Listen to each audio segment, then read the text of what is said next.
This is just a quick video going over how I set up my GH5 with the Iscomorphot SA2X and a Rapido clamp. I'm not an expert, but I hope this helps somebody.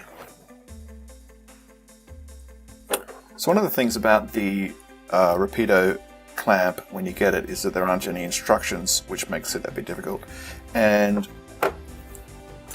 a factor that I hadn't really considered when I got it was how far physically the back of your anamorphic adapter is from your taking lens, and the closer that is, without actually touching obviously, the better. The problem with that obviously is that every setup, every taking lens and adapter is going to be different, and you have to change it depending on the taking lens.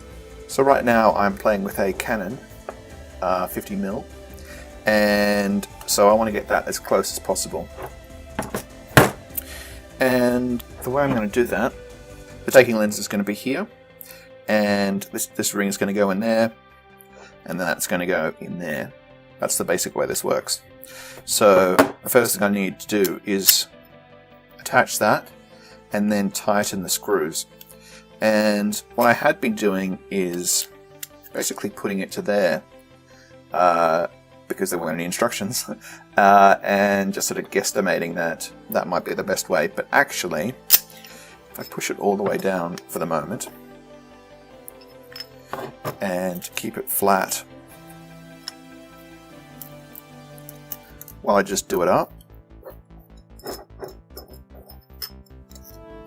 and I'm trying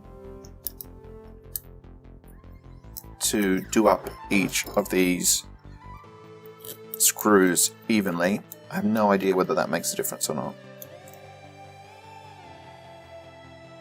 Okay, that's feeling like it's secure.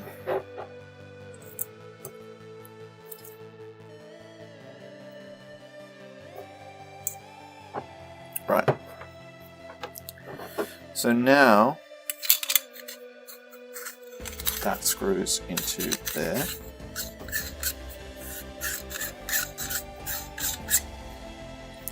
And you might look at that and you might think, well, great, but what's going to happen is that's going to hit the lens. Well, yes, it would, but this thread here is 67mm, and the front of my Canon 50 is 52mm. So I'm going to need step rings. And not only that, if you look for this particular lens, if you look inside, look at the distance between the front and this, and then actually the lens itself, the glass itself. And then importantly, if you look at when I'm focusing, that distance is not changing. The distance between that front filter and the glass is not changing. So even if this was perfect already, if this was 67mm, I'd have no problem with this particular lens sticking there straight in.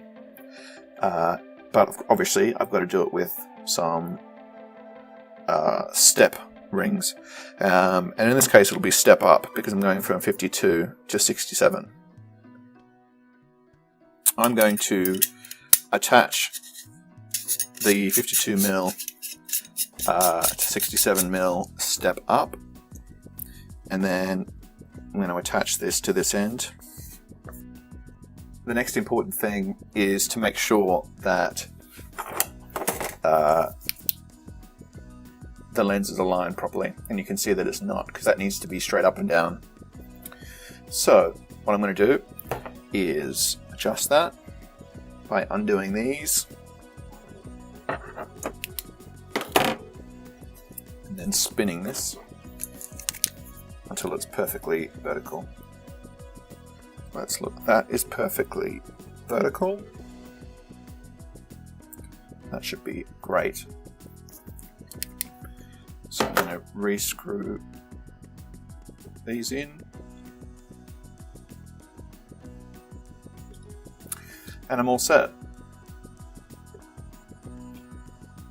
And next I just need to turn on the GH5's Anamorphic 4x3 recording mode. I record on the highest level, which is 42 10-bit all-I, 400 megabits per second.